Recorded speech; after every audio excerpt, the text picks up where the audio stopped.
사역을 중심으로 해서 공부를 했었는데, 오늘은 12제자 세우는 장면과 그 다음에 누가 진정으로 예수님의 형제고 자매인지 거기에 대해서 공부하도록 하겠습니다. 먼저 1번을 한번 보도록 할까요? 1번 문제를 읽어봅시다. 예수님은 12제자를 세우기 위해 산으로 갔습니다. 그 이유가 무엇일까요? 그랬습니다. 예수님께서 12제자를 세우기 위해서 어디로 가신 거예요? 산으로 가셨다고 되어 있습니다. 산으로 아나바이네이는 올라갔다고 되어 있어요. 그러니까 여기서 이제 구체적으로 어떤 산인지 정확히 나와 있지는 않습니다만은 감남산이든지 정확히 여기서 어떤 산인지는 제가 잘 모르겠어요. 근데 이 산으로 올라갔는데, 여러분, 예수님께서 12제자를 세우기 위해서 바다로 가시지 않고 혹은 평지로 가시지 않고 혹은 집 안으로 들어가시지 않고 산으로 올라갔다는 것이거든요. 왜 산으로 올라갔겠어요? 예수님은 산을 좋아하세요. 좋아하실 때도 산으로 가시고 맞아요. 산에서 이렇게 기도도 산에 가서 하시고 또 산을 예수님께서 좋아하시고 또 말씀 전할 때도 산에서 하시고, 그것도 여기는 정확한 답은 없으니까 그렇게도 우리가 추정할 수 있습니다만은, 예수님께서 산으로 올라가신 것은요, 그 모세가 십계명을 받기 위해서 시내 산으로 올라간 그 장면을 연상을 시키는 거예요. 그래서 그 시내 산에서 율법을 받아서 이스라엘 백성들을 소위 말해서 이스라엘 나라를 세우지 않습니까? 그 십계명의 그 돌판에 근거해서 십계명에 근거해서 이스라엘을 세우지 않습니까? 한 나라를 세우는 행위였어요. 한 나라를 모세가 율법의 십계명에 근거해서 이스라엘을 세우는. 그러니까 이스라엘이란 나라는 십계명에 근거해서 세워졌기 때문에 십계명이 무너져 버리게 되면 이스라엘도 무너져 버리는 것이죠. 이스라엘 백성들이 십계명을 지키지 않으면 무너진 거나 마찬가지예요. 결국은 이스라엘이 멸망한 것도 십계명 지키지 않아서 멸망한 거잖아요. 그 중에서 특별히 1계명, 나 외에 다른 신을 내게 있게 하지 말지니라. 근데 이스라엘이 여호와 하나님도 섬긴다고 하였지만 수많은 가나안의 신들을 또 많은 그 이방 신들을 섬겼지 않습니까? 그로 인해서 멸망을 당한 것이거든요. 율법의 토대 위에서, 근거 위에서 옛 이스라엘을 세우셨다는 것이죠. 예수님께서는 이제 복음에 근거해서, 복음은 핵심이 예수 그리스도시잖아요. 그리고 예수 그리스도의 십자가와 부활, 바로 이것이 복음이거든요. 그를 믿는 자는 제사함을 받고 영생을 얻는다. 이게 복음이거든요. 이게 복음에 근거해서 새 이스라엘을 지금 세우려고 하는 거예요. 새 이스라엘 출범식, 새 이스라엘 출정식, 새 이스라엘 선포식입니다. 새 이스라엘 선포식, 새 이스라엘의 출정식을 하기 위해서 산으로 올라가신 거예요. 그래서 모세가 율법에 근거해서 옛 이스라엘을 출범시켰던 것처럼 이제 복음에 근거해서 새 이스라엘을 출범시키겠다, 이런 의미에서 올라갔다고 볼 수가 있습니다. 자, 그 다음에 2번을 한번 볼까요? 2번 읽읍시다. 시작. 예수님은 어떤 자들을 제자로 부르셨습니까? 부름을 받은 자들은 어떤 태도를 보였습니까? 자,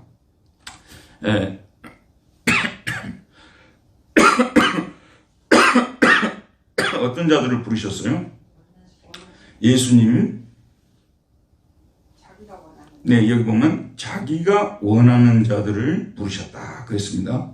자기 자신이 원하셨던 자들. 여기서 보면 제자의 자격이 나오죠. 제자의 자격은 사람들이 볼 때 저 사람은 제자가 될 만한 사람이다, 이런 자들을 하늘나라의 예수님의 제자로 삼는 게 아니에요. 예수님 자신이 원하는 사람이 되어야 하는 거예요. 그래서 예를 들면 베드로, 야고보, 요한 12제자, 거기는 뒤에도 말씀드리겠습니다만은 사회에 천대받는 직업을 가진 사람들이 많았지 않습니까? 누가 그런 사람들을 갖다가 하나님 나라 제자라고 생각이나 했겠습니까? 그러나 그런 사람들을 원하셨어요. 원하는 사람들을 갖다가 예수님께서는 제자로 세우셨다는 말씀이거든요. 지금도 일반 사람들이 저 사람 정도면은 교회 목사 해도 되겠다 이런 사람들이 있고 저런 사람들은 절대로 목사가 돼서는 안 돼 하는 사람도 있잖아요. 예를 들면 이제 우리 한국 교회에서 초창기에 길선주 목사라는 당시에는 제일 큰 교회가 어딘 줄 아세요? 전국에서 제일 큰 교회가요. 그 당시는요. 초창기에는 1900년도 초에 한국에서 제일 큰 교회가 어딘 줄 아십니까? 평양에 있는 장대현 교회예요. 평양에 있는 장대현 교회인데 이 장대현 교회로부터 500개의 교회가 소위 말해서 세워지게 된 것이에요. 그 장대현 교회를 이제 선교사님들이 처음에는 지도하지 않았겠어요, 당연히. 그러다가 이제 한국인을 최초로 목사로 세웠는데 그 목사님이 누구냐 그러면 길선주 목사님이세요. 근데 길선주 목사님은 어릴 때부터 한학을 공부한 사람이에요. 그리고 산에서 돌을 많이 닦은 사람이에요. 우리나라 새벽 기도를 시작한 사람도 길선주 목사예요. 길선주 목사가 새벽 기도를 시작했어요. 그래서 세계 다른 나라에 없는 새벽 기도가 우리나라만 존재하는 이유가 길선주 목사님이 그 시작을 하게 된 거예요. 그런데 길선주 목사님은 누가 보더라도 이분은 될 만하다고 했을 거 아니에요? 맞죠?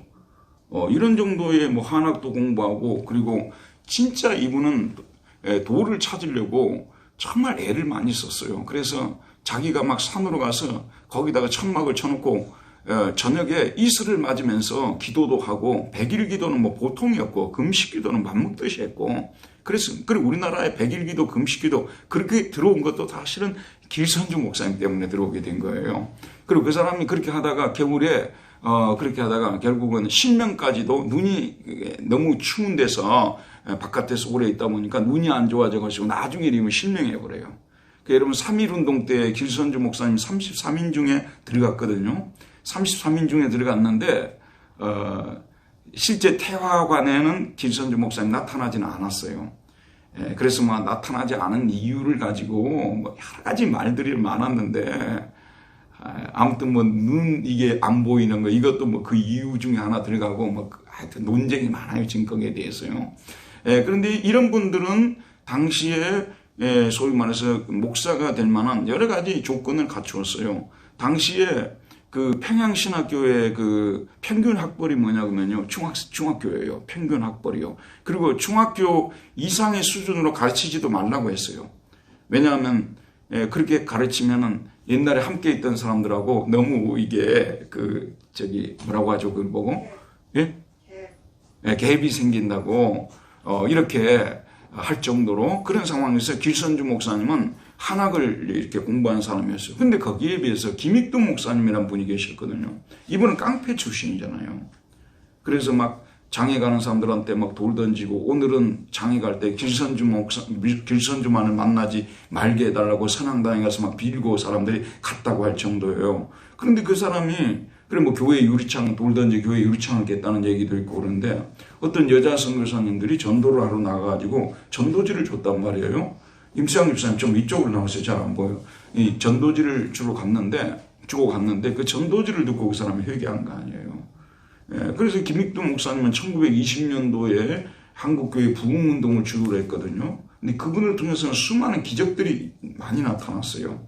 근데 이제 우리가 볼 때 주님이 원하는 사람들하고 우리가 원하는 일반 사람들이 원하는 사람하고는 다른 거다 그런 말씀이에요. 하나님 제자 되는데 예수 그리스도의 제자가 되는 데 있어서요. 저도 대학교 다닐 때 저하고 아주 신앙이 좋은 분 함께 이렇게 신앙생활 했거든요. 근데 이제 이분은 원래 어릴 때부터 기도 생활도 많이 하시고 굉장히 많이 갖추어진 분이셨어요.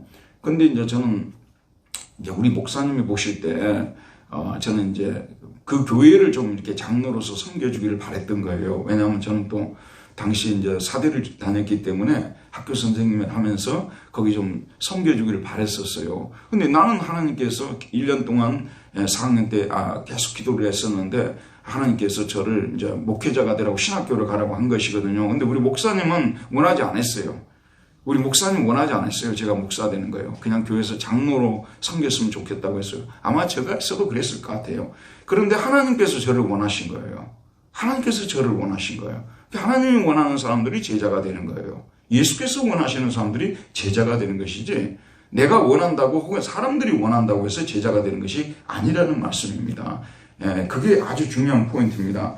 예수님은 어떤 자들을 제자로 부르셨습니까? 부름을 받은 자들은 어떤 태도를 보였습니까? 자, 보면은 몇 절이었죠? 13절. 제자들을 부르셨습니다. 그랬더니 그 제자들이 그 사람들이 원하는 사람들을 부르시니까 그 사람들을 어떻게 했어요? 나왔다고 했어요. 즉시 나오신 거예요. 우리가 그 예수님께서 제자 삼는 갈릴리 그 바다 근처에서 다니시면서 제자를 삼는 장면들이 나오잖아요. 나를 따르라 하게 되면 그들이 모든 것을 버려두고 예수님을 쫓으니라, 이런 말씀들이 나오잖아요. 여러분, 제자와 제자가 아닌 사람들의 차이점은 뭐냐 그러면요, 이 제자의 은혜를 받은 사람들은 예수님께서 부르시면 즉시 나가는 사람들이에요. 제자의 은혜를 받은 사람들이에요. 근데 일반 사람들은 그러지 않아요. 불러도 안 가요. 생각해보겠다고 그래요. 또 심지어는 기도해보겠다고 그래요. 그런데 제자들은 부르면 그냥 나가는 거예요. 그게 진짜 제자라니까요. 제자예요, 제자. 그래서 여기 제자들이 원하는 사람들을 부르심에 나아갔더라 그랬습니다. 그럼 3번 한번 보도록 할까요? 3번 읽읍시다. 시작. 예수님은 12제자를 세우셨습니다. 그들을 세우신 목적이 무엇입니까? 여기 보면 이에 몇 명을요? 12를 세우셨다. FOES인데 이거는 영어로 메이커예요. 메이커. 만들다는 뜻도 있고 세우다는 뜻도 있어요.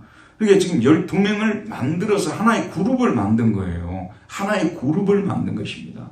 앞으로 하나님 나라를 위해서 일할 한 그룹을 예수님께서 세우셨어요. 이 세우셨다는 이 말 속에는 또 무슨 뜻이 들어있냐면요, 한마디로 권위를 부여하고 직책을 주고 임명장을 수여했다, 그런 뜻이 들어있는 것입니다. 알겠죠, 여러분? 12명을 세우셨다는 이 말 속에는 그들에게 사도의 권위를 부여하고 그 다음에 사도의 자격을 수여하고 임명장을 전달했다, 수여했다, 이렇게 말할 수가 있습니다. 지금 하늘에서 지금 임명식이 지금 현재 거행이 되고 있는 거예요. 하늘에서 임명식이 거행이 되고 있는 것입니다.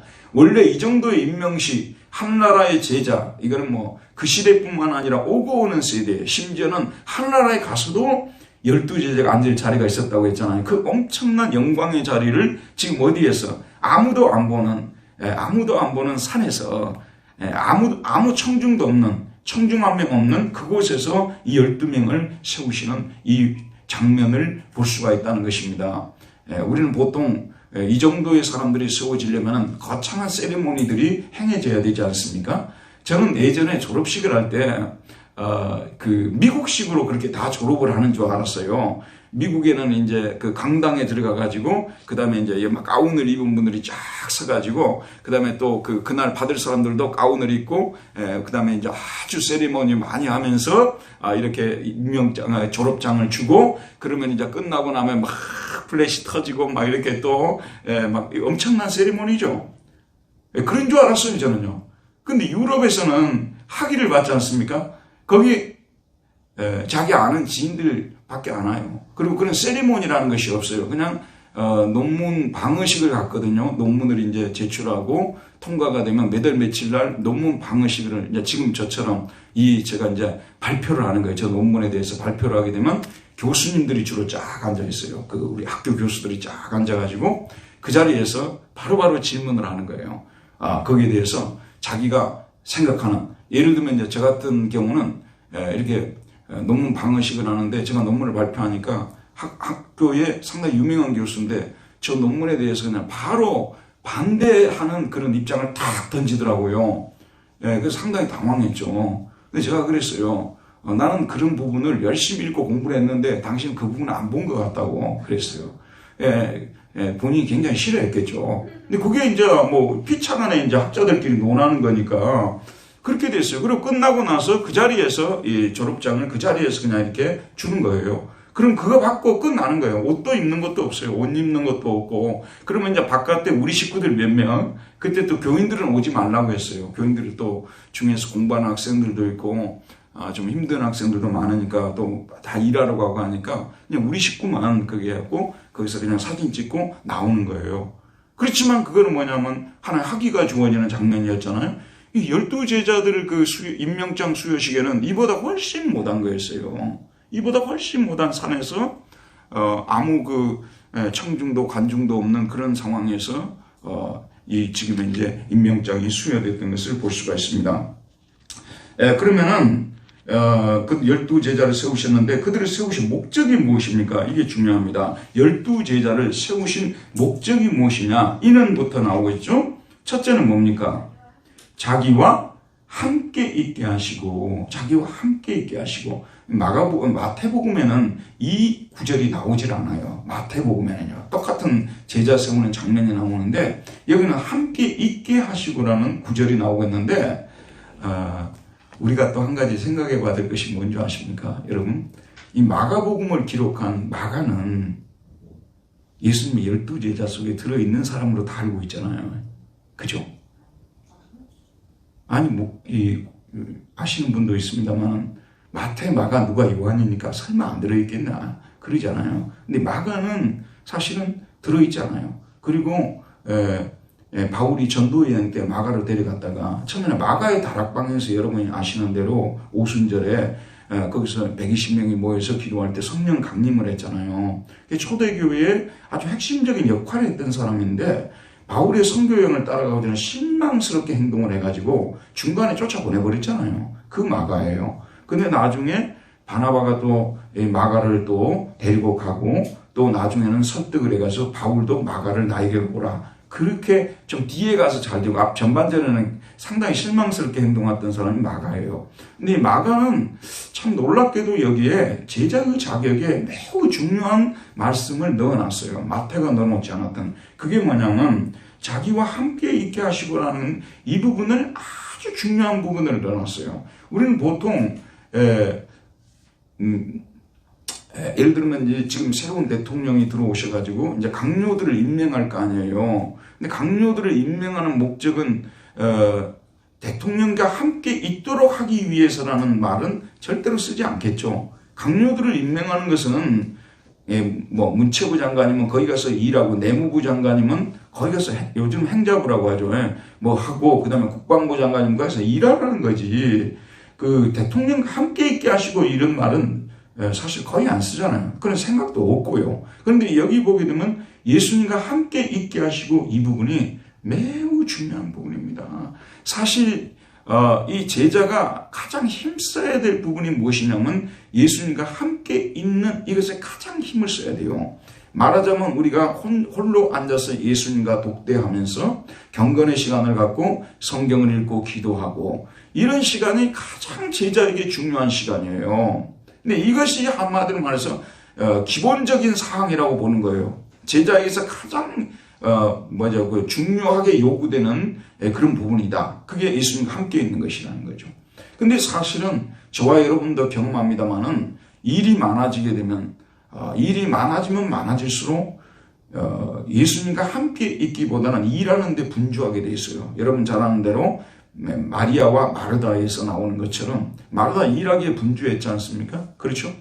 실제로 하나님과 함께 계셨던 분은 예수님밖에 없어요. 예수님은 아무리 바쁜 일정 속에서도 하나님과 함께 있는 시간을 가지고 산으로 기도하고 또는 새벽 미명에 일어나서 기도하시고 늘 하나님과 함께 있는 시간, 바로 그 시간이 소위 말해서 재충전의 시간이었잖아요.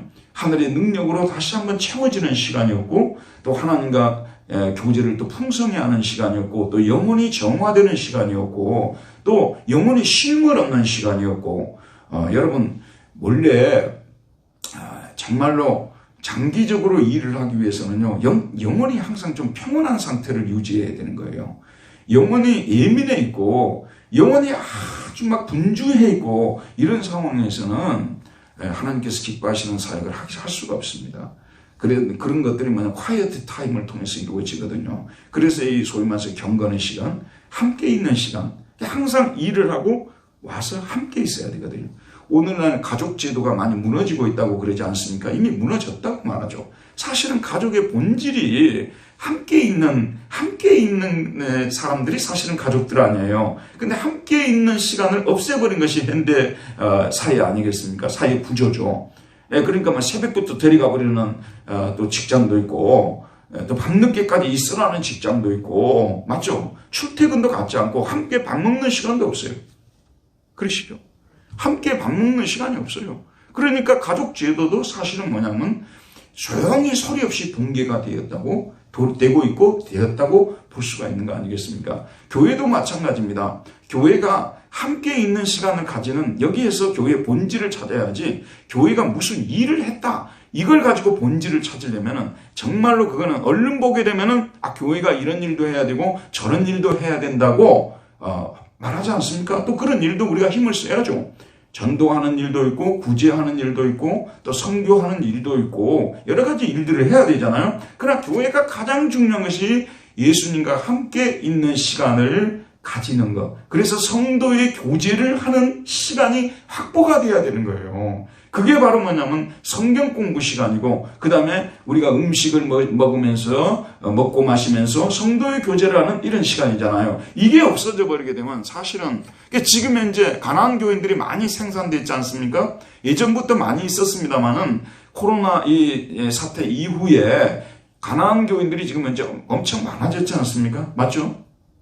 이분들은 사실은 뭐냐 그러면 성도의 교제가 없는 교회 생활을 하는 거예요. 자기들은 하나님 믿는다고 하겠죠. 예수님도 믿고. 하지만 성도의 교제가 없는, 예수님은 성도의 교제가 있는 곳에 함께 거하시기를 원하시고 함께 교통하기를 원하시는 것이거든요. 이것이 오늘 우리 한국교회가 이제 코로나 이후에 어떻게 하면 성도의 교제를 회복시킬 수 있는가, 또 가나안 교인들이 다시 교회로 다시 데려올 수 있느냐, 이것이 바로 이제 이후의 과제라고 저는 생각이 들거든요. 그러니까 우리 현재 있는 공동체가 성도의 교제가 더 뜨겁게 되어서 아직 불덩이처럼 뜨거운 공동체에 되어지게 될 때 그 사람들도 우리 공동체로 들어와서 우리 안으로 들어올 수 있게 되고, 맞죠? 함께 있게 하고, 이것이 너무너무 중요해요. 함께 있게 하고 가요. 여러분, 교회의 역사 속에서 중세교회에 대해서 많이 욕하잖아요. 중세 로만 가톨릭 교회에 대해서 많이 욕하죠. 많이 욕하는 이유가 뭐냐면 중세 가톨릭 교회는 온통 일하는 교회로 만들어버렸어요. 왜 일을 많이 해야 되냐 그러면 공적을 쌓아야만 그들은 구원을 받을 수 있어요. 예수를 믿음으로만 구원을 받을 수 없어요. 반드시 선행을 해서 공적을 쌓아야 돼요. 그래서 그 공적을 마지막 날에 하나님 앞에서 저울에 올려봐야 되는 그 엄청난 지금 현재 문제가 그들 앞에 놓여 있는 거예요. 우리는 은혜로 값없이 구원받는다고 하잖아요. 무슨 값없이야. 예수님께서는 어시스트는 할 수 있지만 골은 우리가 내야 된다는 거예요. 그래서 이분들은 쉼없이 선행을 행해야 되는 거예요. 이해하겠죠? 그러다 보니까 이 사람들이 어떤 문제가 발생하냐면 영혼이 피폐해져 버리는 거야. 왜 영혼이 피폐해지냐면 말씀을 먹지를 못하니까, 성도의 교제가 없으니까 영혼이 피폐해져 버리는 거죠. 영혼이 피폐하고 영혼이 평온하지 않은 가운데서 무슨 진정한 선행이 나오겠습니까? 진정한 선행은요, 내 마음이 편하고 내 마음이 부요하고 내 마음이 남에게 너그럽고 이런 것이 되어졌을 때 남에게 베푸는 것도 그것이 전달이 되어지는 거예요. 어떤 사람은 그러거든요. 막 이렇게 선행을 행하면서 막 자기가 뭐 비평하고 뭐 화를 내고 막 이런단 말이에요. 그게 무슨 선행이겠냐 그런 말씀이에요. 이해하시겠죠? 그래서 사실은 종교개혁자들이 다시 솔라 스크립투라, 오직 말씀으로, 오직 그리스도에게로 우리가 돌아가자. 우리가 다시 성경으로 돌아가고 그리스도에게로 돌아가자. 그래서 그와 함께 교제하는, 함께 있는 교회를 먼저 만들자. 그런 다음에 우리가 가서 선행을 하자. 이렇게 선포했던 거예요. 선행을 없애려고 했던 게 아니에요. 중요한 것을 먼저 찾고 그 다음에 우리 영혼이 좀 안식을 누리고 선행을 하자. 이것이 종교개혁의 구호였는데 오늘날 교회도 마찬가지입니다. 교회가 복잡하고 너무 하는 일이 많으면요, 사실은 아주 활발한 교회처럼 보이지만 어떻게 보면 주님께서 원하시지 않는 교회로 갈 가능성도 많습니다. 그렇기 때문에 오늘 말씀에서 첫 번째가 함께 있게 하고, 두 번째는 뭐예요? 두 번째는 이게 어떻게 되냐면 보내사라고 되어 있어요. 두 번째는 보내기 위해서요. 보내기 위해. 이 아포스텔레 아우투스라고 되어 있어요. 원래 아포스텔로 이건 뭐냐 그러면요, 보낸다는 뜻이에요. 보낸다. 그러면 이 12를 세운 목적이 뭐라고요? 첫째는 함께 있게 하고, 두 번째는 뭐 하기 위해서라고요? 보내기 위해서요. 그래서 이 보내다는 이 단어로부터 아포스텔로라는 단어에서 아포스톨로스, 사도라는 말이 나왔어요. 사도는 보내심을 받은 사람들이다, 그런 뜻이에요. 보내심을 받은 사람들이다. 이게 사도예요. 아포스텔로, 보내다에서 나온 거예요. 그러니까 12제자를 택하신 목적이 뭐 하기 위해서라고요? 함께 있게 하고 그 다음 뭐예요? 보내시기 위해서라고요. 계속 머물러만 있으면 안 돼요. 어떤 교회는 맨날 모여가지고 성경 공부만 하고 있단 말이에요. 교회 안에만 머물러 있다는 것이죠. 안 되는 거예요. 가정으로 가야 되는 거예요. 알겠죠? 그리고 직장으로 가야 되고 자기 일터로 가야 되고 보내기 위해서 우리를 택한 것이에요. 우리 지금 성경 공부라는 것도 이 성경 공부를 통해서 하나님과 관계를 다시 한번 우리가 다시 또 체크하고 그리고 회개할 건 회개하고 그리고 하나님과 관계를 다시 한번 돈독히 하고 하나님 주신 여러 가지 은혜를 받아서 우리가 다시 재무장해서 어떻게 하기 위해서요? 밖으로 나가기 위해서. 그러기 위해서 우리 주님께서 모으신 거예요. 그래서 모이는 교회가 있으면 보내는 교회도 있어야 되는 거예요. 그래서 이 보낸다는 이 말이 매우 중요한 단어입니다. 안 가는 교회가 있어요. 선교사도 안 보내. 안 보낸단 말이에요. 보내야 된다는 말씀이죠. 보내야 되는 거예요. 저희 교회도 기도 제목이 후원 선교사님들도 있습니다만은 우리 교회 출신들을 보낼 수 있는 교회가 돼야 돼요. 그런 그 제자를 만들어내는 교회가 돼야 되는 것이고 그런 제자를 만들어서 키워서 보내는 교회로까지 가져야 되는 것이에요. 그게 우리 교회가 부름받은 목적입니다. 알겠죠, 여러분? 그러면 보내서 가서 해야 될 일이 두 가지가 있어요. 첫 번째는 뭡니까? 첫 번째는 뭐죠? 전도하기 위해서요. 전도하기 위해서. 전도라는 것은 뭐냐면 설교하기 위해서, 전도하기 위해서, 복음을 전하기 위해서 똑같은 말이에요. 맞죠, 여러분? 제자가 해야 될 일이 뭐라고요? 전도하는 거예요, 전도. 설교하고, 복음 전하고, 이게 제자예요. 여러분이 제자가 되려면은, 제자로 부름을 받았다면 반드시 밖으로 나가서 어떻게 해야 되는 것입니까? 전도를 해야 되는 거예요, 전도를. 그러니까 여러분, 목사님, 저는요, 전도할 대상이 저 주변에 없는데요. 그 말은, 죄송합니다만은 좀 바꿔야 돼요. 그럼 어떻게 바꿔야 되겠습니까? 주님 앞에 나아가서 전도할 대상을 만나게 주시옵소서. 제가 전도할 기회를 주시옵소서. 혹은 지금 현재 만나고 있는 사람이 교회를 나가고 있지 않은데 그 사람에게 담대히 전도할 수 있도록 도와주시옵소서. 이렇게 해야 되겠죠. 전도를 하는 은사가 나에게는 없다. 이것은 죄송합니다만은 성경적이 아니에요. 전도를 할 은사가 없으면 은사를 달라고 기도해야 되는 것이고 또 내 은사는 없지만 하나님 그래도 제가 전도하고 싶사오니 저를 사용해 주시옵소서. 놀라운 사실은 뭐냐면요. 전혀 불가능한 일이 우리의 기도를 통해서 하나하나 이루어진다는 거예요. 그래서 우리는 자꾸 기도를 해야 돼요. 이게 불가능하게 보이면 그 불가능한 것을 할 수 있게 하나님께 기도를 해야 되는 것입니다. 우리는 늘 전도하는 사람들이 돼야 되는 거예요. 이게 세운 목적이니까, 제자를 세운 목적이니까. 두 번째가 뭐죠? 두 번째 목적이 귀신을 내쫓는 권능도 가지게 하려 하심이니라. 귀신을 내쫓는 권능도 가지도록 하기 위해서 제자를 택한 것이에요. 그럼 여러분, 귀신을 안 쫓아내도 될 거 아닙니까? 왜 꼭 우리가 가서 귀신까지 쫓아내야 됩니까? 그러니까 여러분 한번 생각해 보세요. 가서 전도하라면은 우리가 동의한다. 예, 동의합니다. 이렇게 나오죠. 근데 저희 보고 가서 귀신도 쫓아내게 하려 하십니다. 이랬잖아요. 그럼 우리가 동의가 잘 안 되겠죠. 그 당시에도 귀신이 많이 나오죠. 귀신 들린 사람들 이런 거. 그 사람들은 이제 귀신 들린 사람이 지금보다도 훨씬 많았다고 보고 있어요. 많은 학자들이요. 그런데 지금 현재는 그러면 귀신 들린 사람은 없다 하더라도 사탄의 영향권 속에 있는 사실은 모든 불신자들을 말하겠죠. 그런데 그 불신자들 중에서도 또 귀신의 영향을 좀 강하게 받는 사람들이 또 있어요. 심지어는 그 귀신에게 완전히 잡혀버린 사람들도 있거든요. 세부류의 사람들이에요. 그러니까 귀신에 완전히 잡혀버린 사람들. 최근에는 이런 분들이 많이 적어졌어요. 알겠죠? 그랬던 줄 알았는데 나중에 알고 보니까 이분들이 정신적으로 좀 문제가 있는 분들이더라. 이걸 이제 현대의학이 밝혀낸 거 아니에요? 그쵸? 그 다음에 귀신에 잡히진 않았지만 영향을 많이 받고 막 두려움이 막 임하고 저녁에 잠을 자지 못하고 어두운 데 못 다니고 이런 사람들도 있어요. 우리 주변에요. 그렇죠? 그 다음에 이제 예전에 제가 중학교 다닐 때 항상 통학을 했는데 아주 먼 길을 다녔어요. 근데 아주 무서운 그 산골짜기를 지내왔어야 됐단 말이에요. 너무 무서워가지고 내가 초등학교 때부터 그때까지 아는 노래 다 부르고 왔어요. 왜냐면 너무 무서우니까 뭐 유행가 혜은이 노래부터 시작해서 남진이 노래부터 시작해서 그 다음에 뭐 채소나 뭐 그런 것까지 다 부르면서 왔어요. 너무 무서워가지고 그 어둠 컴컴하니까 그런 두려움이 있어요. 악한 영이 거기서 또 거기에 대한 여러 가지 전설 따라 삼천리가 많아요. 그게요. 이 골짜기에서 누가 어쨌더라고 또 아주 어르신들 중에서 직구준 분들이 계세요. 근데 꼭 그런 얘기를 우리한테 데려다 놓고 막 해줘요. 그럼 우리가 그런 얘기를 듣고 거기를 지나가니까 아주 막 이렇게 힘들어요. 그 당시에는 또 장례 문화가 예전에는 잘 안 됐어요. 그래서 어린아이들이 죽고 그러잖아요. 그럼 산에다 그냥 이렇게 담아다 갖다 이렇게 놔버리는 경우들도 있었어요. 그래서 굉장히 그런 것들이 무서웠어요. 실제로요. 이제 그런 경우들도 있었고, 그래서 여러분 이 두 가지는 이렇게 정리를 하면 돼요. 첫 번째는 뭐냐면 전도하는 이것은 하나님 나라를 전해주고 하나님 나라가 어떤 나라인지를 소개해주는 데 목적이 있어요. 이게요.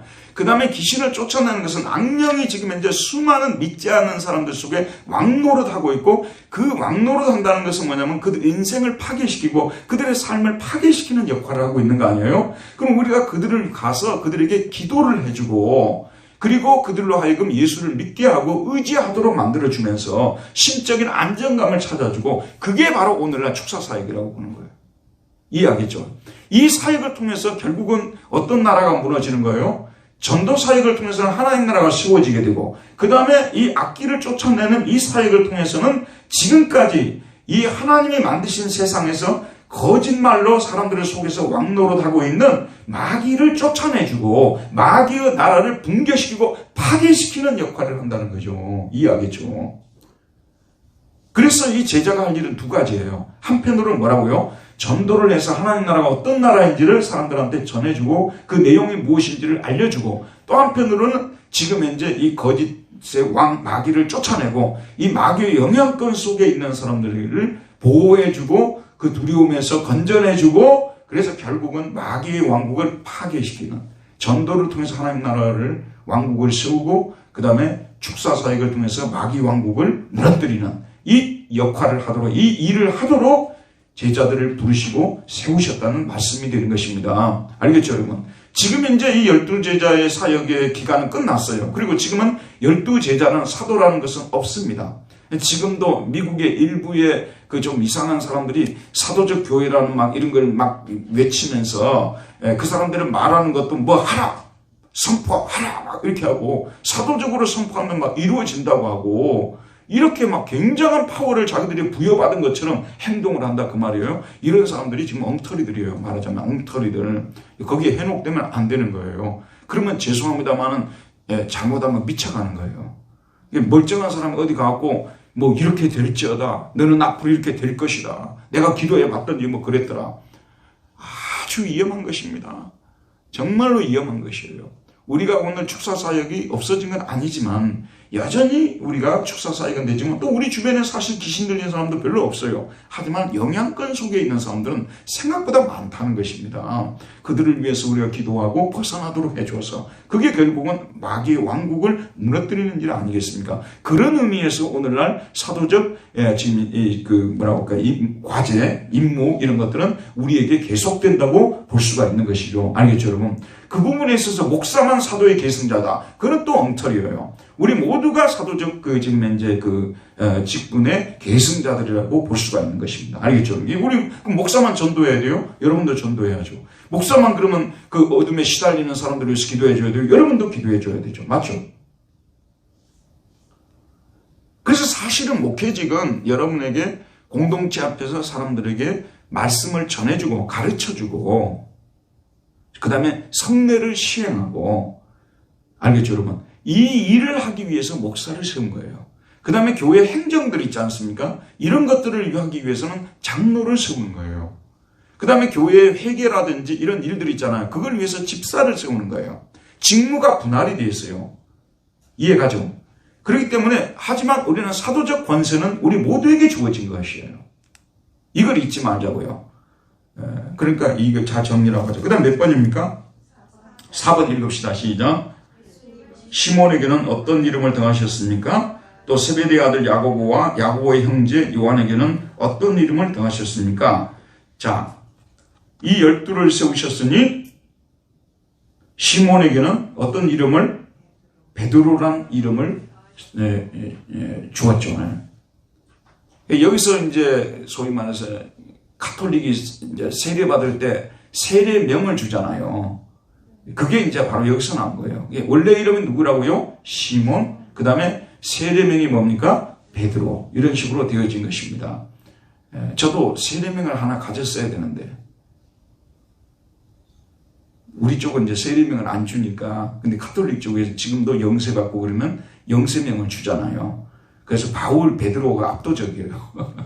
요한이 또 많고, 그렇게 돼 있는데, 자, 여기 보면 베드로라는 이름을 주셨어요.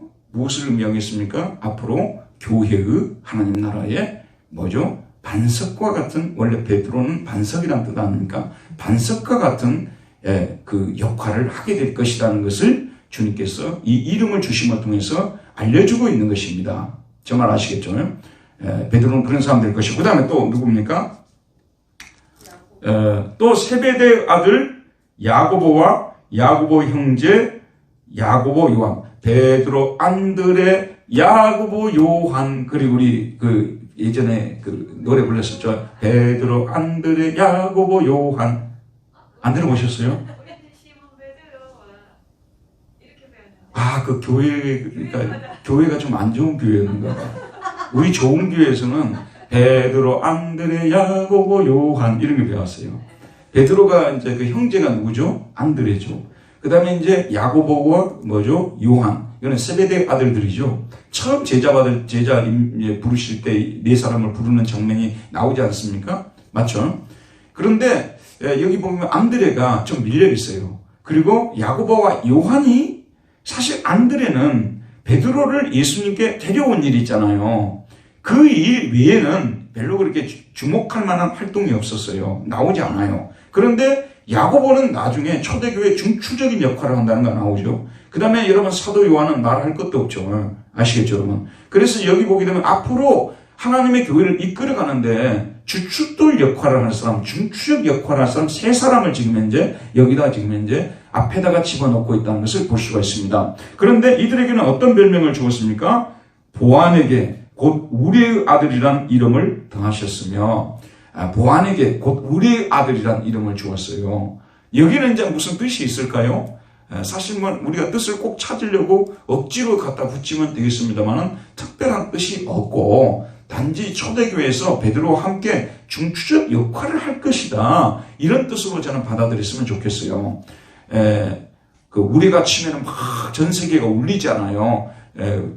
온 우주가 막 울리지 않습니까? 그러듯이 그런 중요한 역할을 할 것이다. 저는 거기까지만 추론을 할 수 있다고 보는 입장이고, 단지 한 가지 여기서 중요한 것은 사도 요한이 처음에는 정말로 이 보안에게 우리의 아들이란 이 별명처럼 성격이 불같다고 그렇게 알려졌어요. 불같았다고. 근데 나중에 예수님을 따라다니면서 점점 변화되어서 사랑의 사도. 그래서 여러분, 사랑이라는 말을 가장 많이 썼던 사람이 누구죠? 사도 요한.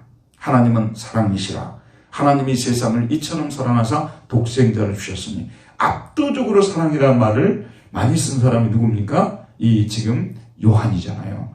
그런 성품의 사람으로 변화되어서, 사실 이제 벼락 같은 그런 소리를 통해서도 영향을 미칠 수가 있지만, 소리 없이, 용각산처럼 소리 없이 퍼지는 이 사랑의 능력으로 사람이 참으로 변화되어지는 것이거든요. 맞죠? 어제 어떤 글을 읽으니까 그런 글이 있었더라고요. 누군가가 이제 그 글을 써놨는데, 뉴욕인가 어디 그 빈민촌이 있었는데, 어떤 사람이 와가지고, 좀 유명한 사람이었던 것 같아요. 그 사람이, 이 빈민촌에 있는 사람들은 전혀 희망이 없고, 앞으로 제대로 된 직업 가질 사람도 한 명도 없다, 거의 없다, 그리고 막 저주를 퍼붓고 갔대요. 그랬는데 나중에 몇십 년이 흘러서 그 빈민촌에 있었던 사람들의 그 학력이라든지 직업을 조사해 보니까 변호사, 판사, 의사, 전문직 가진 사람들이 많이 나왔고, 유명한 사람들이 굉장히 많았대요.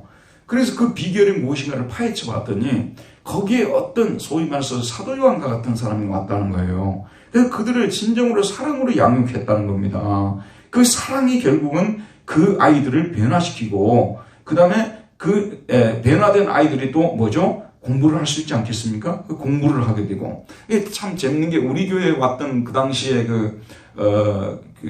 IT에서 사역하시는 김혜련 선교사님 아시잖아요. 이번에도 이제 그 IT는 심장병 걸린 애들이 그리 많은가 봐요. 근데 다행히 이제 저기 오림교회에서 다니엘 기도회 거기에서 이번에 후원을 하게 됐대요. 그러면 연세대하고 연결해가지고 심장병 수술을 하기 위해서 오는 거예요. 근데 그분이 하시는 사역이 뭐냐면은 그분은 목사님도 아니시잖아요. 그러니까 거리에 그냥 다니는 그 남자애들, 여자애들을 데려다가 집에서 함께 먹고 재우고 공부시키고 그게 다예요. 사실 그거 하고 있는 거예요. 본인은 지금 신학을 하고 있는 중이고 아직 목사님이 아니시거든요. 지금 하는 일이 그 일이에요. 그러니까 아침에 일어나면 같이 예배 드리고 그 다음에 이제 공부시키고 그래서 이제 공부를 좀 하고 그러면 학교에다 연결을 시켜줘. IT에 있는 학교에다. 그랬더니 얘들이 학교에 가면은 여기 고아원 출신들이 대부분 1, 2등을 해본다는 거예요, 지금요. 그러니까 이제 이게 하나님을 믿고 변화된 사람들은 생각에 있어서도 바뀐다는 거 아니겠어요? 그래서 이와 같이 열심히 공부도 하고 그러다 보니까 나중에 전문직도 나오고 이렇게 되었다는 그런 뜻이겠죠. 이 사랑이 사실은 보안에게 그 불같은 성격 가지고는 사람을 변화시킬 수 없어요. 결국은 그 성격이 없어지고 아주 부드러운 성품의 사람으로 변화되어지게 될 때 사랑의 사도가 되어질 때 수많은 사람들을 변화시킬 수 있는데 실제 예수님이 이렇게 하셨던 것처럼 사랑의 천둥벼락으로 변화되어서 수많은 사람들을 변화시켰다. 이렇게 볼 수 있겠죠. 그 다음 몇 번입니까? 5번. 예수님의 나머지 제자들의 이름은 어떻게 됩니까? 이들 제자들은 어떤 직업을 가진 사람들이었습니까? 몇 절입니까? 18절입니다. 시작. 안드레. 누구의 형제죠? 베드로의 형제 안드레. 그 다음에 빌립. 누가 가서 안드레가 빌립한테 가서 우리가 기다리던 메시아를 만났다. 나사렛에서 무슨 선한 것이 나겠느냐? 빌립이죠. 그 다음에 누굽니까? 바돌로메. 그 다음에 마태. 마태의 직업은 뭐였습니까? 세리. 그 다음에 도마. 의심 많은 도마. 의심 많은 녀석이 무슨 하나님 나라 제자가 돼? 우리는 그러지 않아요. 너는 틀렸어. 늘려. 맨날 의심이나 하고. 그렇죠. 그런데 여러분 교회 역사 속에서 진짜 의심 많은 사람 한 사람 있었어요. 바로 그 유명한 참회록을 쓴 어거스틴 아니었어요. 의심이 진짜 많았어요. 그래가지고 당시에 그 지금 알제리 출신이잖아요. 그런데 카르타고가 그 당시에 제일 유명했잖아요. 제일 큰 도시고 거기에 가지고 튀니지죠 지금. 거기 가지고 대학을 다녔단 말이에요. 대학을 다니고 심지어는 로마에 유학까지 갔잖아요. 그 수사학교에 가고 교수까지 지내고 그럴 때도 자기 어머니가 어릴 때부터 그렇게 말했던 하나님을 안 믿었잖아요. 그러다가 밀라노에 이제 수사학교 지금 교수로 왔다고 말이에요. 밀라노에. 여러분 유명한 그 밀라노 도마시죠. 밀라노로 와서 두모라고 합니까? 거기에 그 암브로시우스라는 목사님을 만나고 그 목사님 설교를 들으면서 점차적으로 변화되어지면서 그때서야 비로소 믿었으니까 어떤 사람과 같아요? 도마와 같은 사람 아니겠어요? 이 보면 도마는 의심 많은 사람이 들어왔어요. 그 다음에 또 누가 있습니까? 알페오 아들 야고보. 야고보가 똑같은 세베데가 아들 말고 여기는 누구의 아들요? 알페오 아들 야고보. 그 다음에 또 어떤 사람이 있습니까? 다데오. 그 다음에 또 누가 있어요? 가나나인 시몬. 이 가나나인 시몬은 운동권. 당시에 열심당이라고 했죠. 운동권.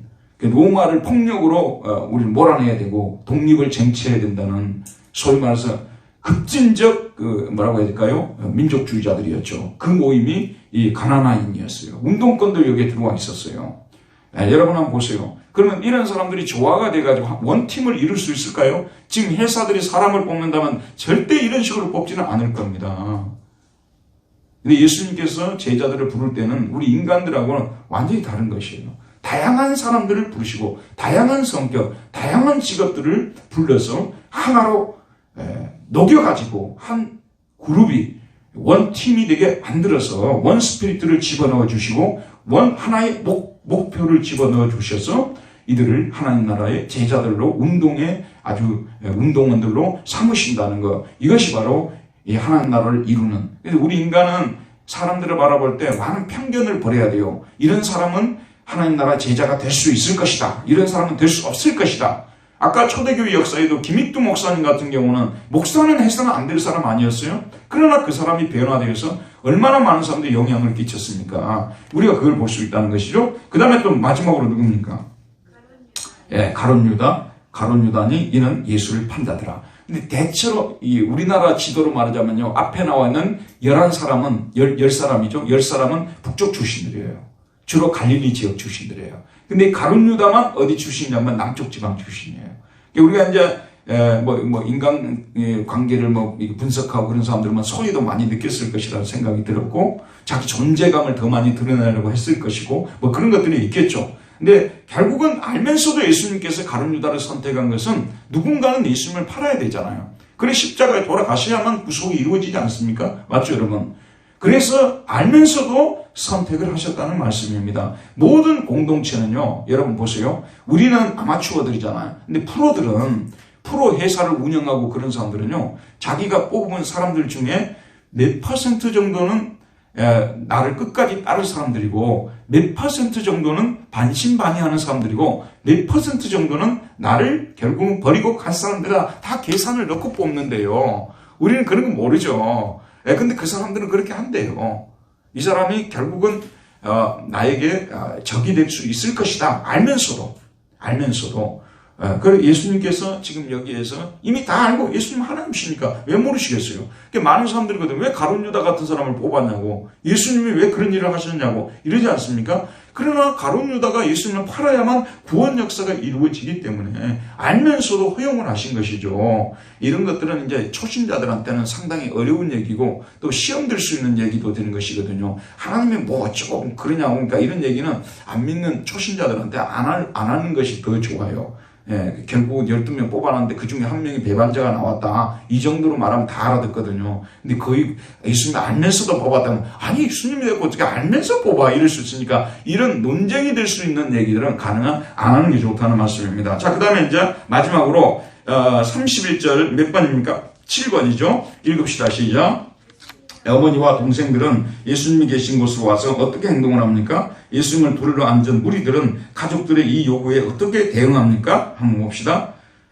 그때에 예수의 어머니와 동생들이 와서 밖에 서서 사람을 보내어 예수를 부르니 무리가 예수를 둘러 앉았다가 여짜오되 보소서 당신의 어머니와 동생들과 누이들이 밖에서 찾나이다. 저 위에서 보게 되면 지난 시간에 우리가 살펴보았죠. 결국은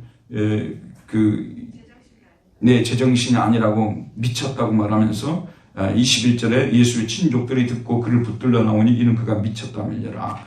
지금 이제 이 사람들은, 예수님의 가족들은 예수님이 그 아버지 요셉, 어머니 마리아의 아들이지 하나님의 아들이라는 그런 믿음은 지금 이제 전혀 없는 것이죠.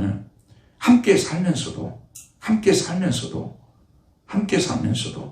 그렇죠.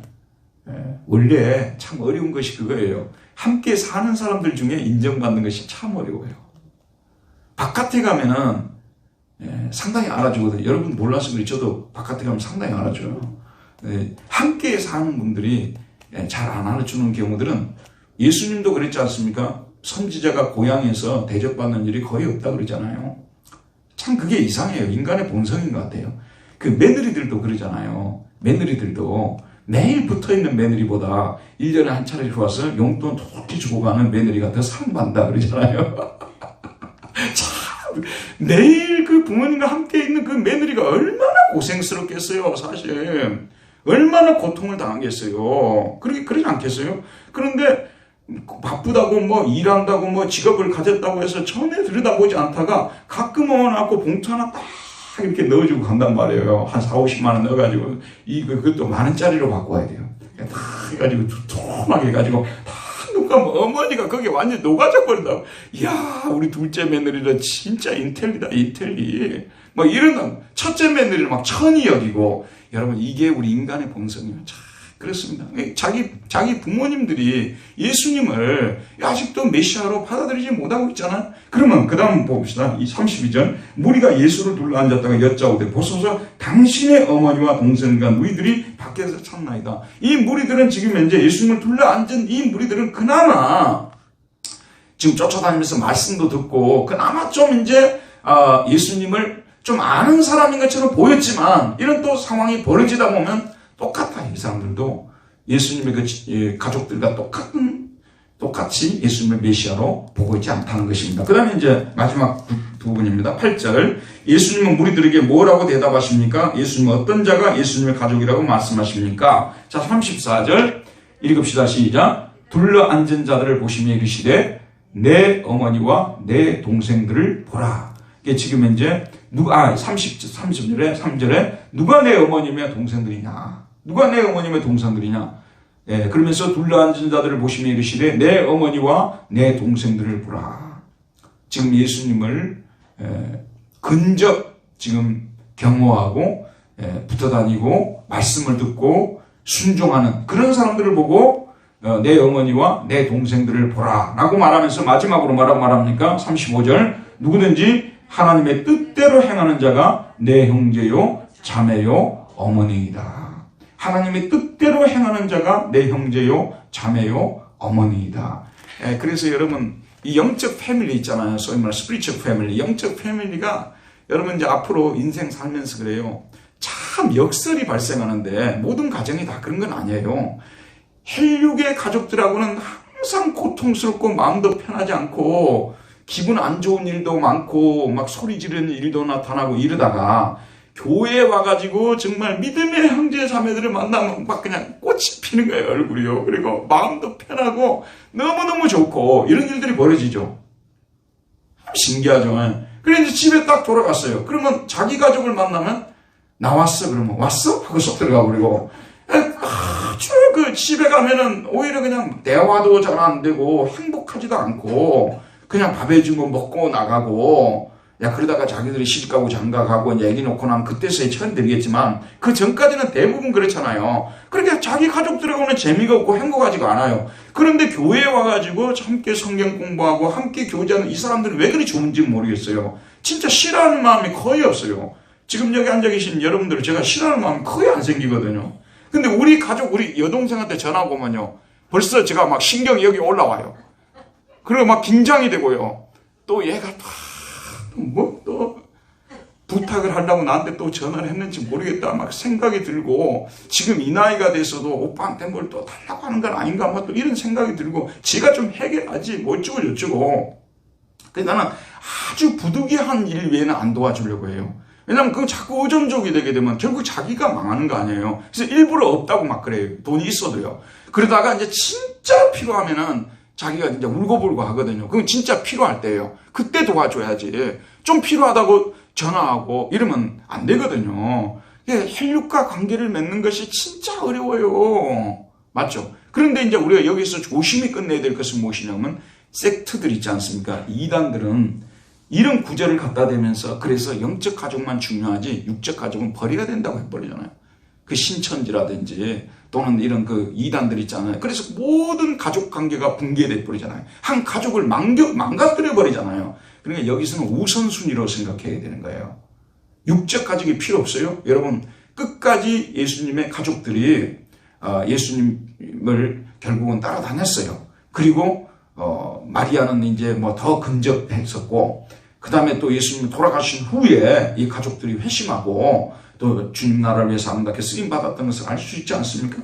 혈육이 아무리 힘들고 좀 나에게 불편하고 고통스럽게 해도 하나님께서 혈육으로 맺어준 형제자매는 여전히 우리에게 중요한 사람들이라 그 말이에요. 그러나 더 중요한 가족이 어떤 가족이냐 했을 때는 결국은 천국에 가서 영원히 살 가족이 영적 패밀리가 더 본질적이지 않겠냐고 말이에요. 이 우선순위의 차이일 뿐이라는 것입니다. 알겠죠, 여러분? 그렇기 때문에 혈육에 대해서는 다 그냥 던져버리고 그냥 끊어버리고 그냥 파괴시켜버리고 이런 못된 그런 어떤 그 이단들 있잖아요. 그게 이제 그래서 이단들은 자꾸 그들이 가르치는 걸 보려고 하지 말아요, 여러분. 이단들이 뭘 가르치는가 그런 거 가르칠 필요가 없어요. 볼 필요가 없어요. 자기들도 까딱하면 주기도문 외운다 그러거든요. 자기들도 사도신경 고백한다 그러거든요. 자기들도 찬송가 부른다 그러거든요. 뭘로 우리가 그 사람들 우리가 말해요. 알겠죠, 여러분?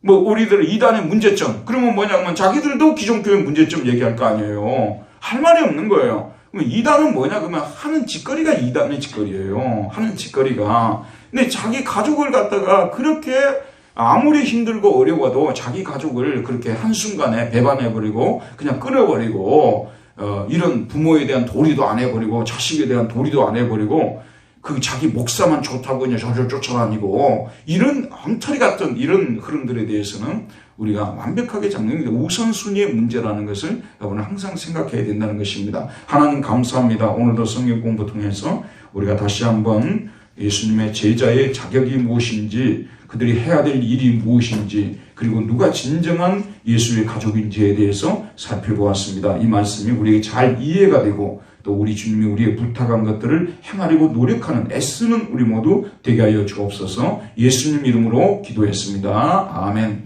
하나님께 영광의 박수 올려드립시다. 감사합니다. 목사님, 이번 주에 떡하는 거 있죠, 권사님? 네, 그분.